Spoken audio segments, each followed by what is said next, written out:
Tucker Carlson. This morning it looks like somebody blew up the Kakhovka Dam in southern Ukraine. The rushing wall of water wiped out entire villages, destroyed a critical hydropower plant, and as of tonight puts the largest nuclear reactor in Europe in danger of melting down. So if this was intentional, it was not a military tactic, it was an act of terrorism. The question is, who did it? Well, let's see. The Kakhovka Dam was effectively Russian. It was built by the Russian government. It currently sits in Russian-controlled territory. The dam's reservoir supplies water to Crimea, which has been, for the last 240 years, home of the Russian Black Sea Fleet. Blowing up the dam may be bad for Ukraine, but it hurts Russia more. And for precisely that reason, the Ukrainian government has considered destroying it. In December, the Washington Post quoted a Ukrainian general saying his men had fired American-made rockets at the dam's floodgate as a test strike. So really, once the facts start coming in, it becomes much less of a mystery what might have happened to the dam.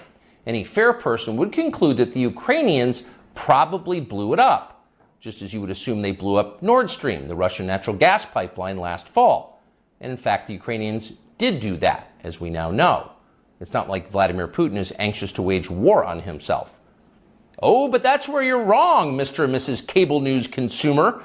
Vladimir Putin is exactly that sort of man, the sort of man who'd shoot himself to death in order to annoy you.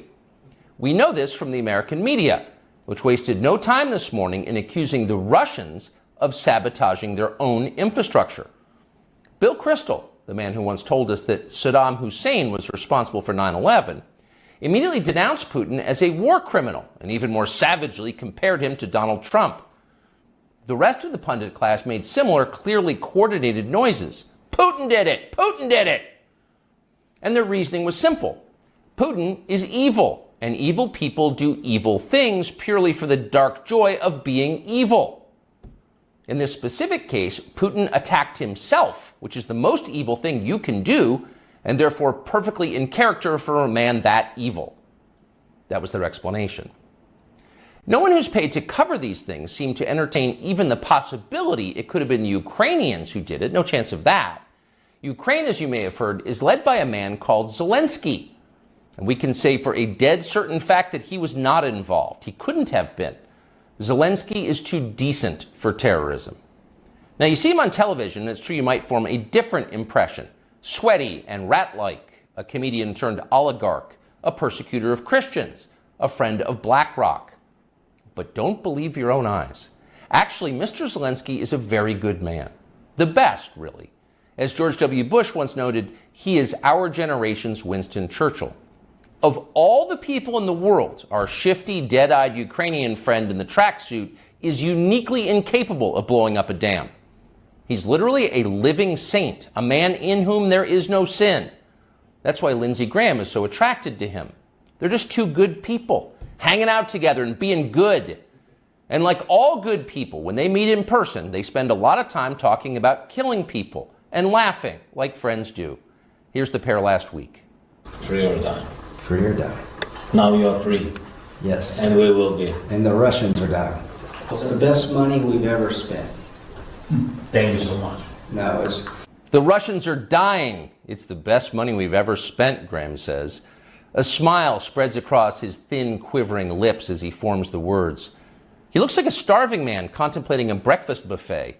The aroma of death has aroused Lindsey Graham. Thanks so much, replies Zelensky. He feels the same way. See, there's nothing dark here. Just two middle-aged guys celebrating the killing of a population. They don't seem like the kind of people who'd enjoy flooding villages or starting a famine. And in any case, who cares if they are? It's really not your business. Your job is to support Ukraine. Watch Nikki Haley, a Republican candidate for president, explain this principle on CNN. A win for Ukraine is a win for all of us. And for them to sit there and say that this is a territorial dispute, that's just not the case. To say that we should stay neutral, it is in the best interest of America. It's in the best interest of our national security for Ukraine to win. We have to see this through. We have to finish it.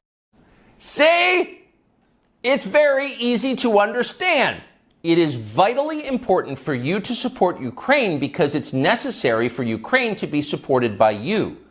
Your support is mandatory until it's finished, whatever it is, and whatever that means. So shut up and support Ukraine, or else you're in trouble. Back when they still taught logic, statements like this were known as tautologies. Something is true because it is. The more you repeat it, the truer it becomes.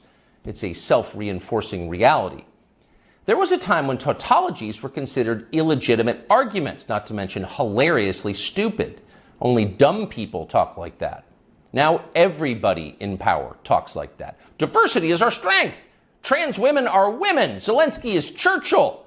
It's all self-evidently true. Doesn't need an explanation, and don't ask questions. Sound familiar? Of course it does. That's the pap they're serving us day after day in steaming, lumpy portions. By this point, it's possible that American citizens are the least informed people in the world. Your average yak herder in Tajikistan knows who blew up the Nord Stream pipeline. It's obvious. Does he think some skinny dude in a dress is actually a girl? Come on.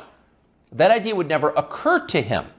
You've got to be lied to at full volume over a period of years in order to reach conclusions like that. And of course, we have been. The media lie. They do. But mostly they just ignore the stories that matter. What's happened to the hundreds of billions of US dollars we've sent to Ukraine? No clue. Who organized those BLM riots 3 years ago? No one's gotten to the bottom of that. What exactly happened on 9/11? Well, it's still classified. How did Jeffrey Epstein make all that money? How did he die? How about JFK? And so endlessly on. Not only are the media not interested in any of this, they are actively hostile to anybody who is. In journalism, curiosity is the gravest crime. Bun, asta a fost bucata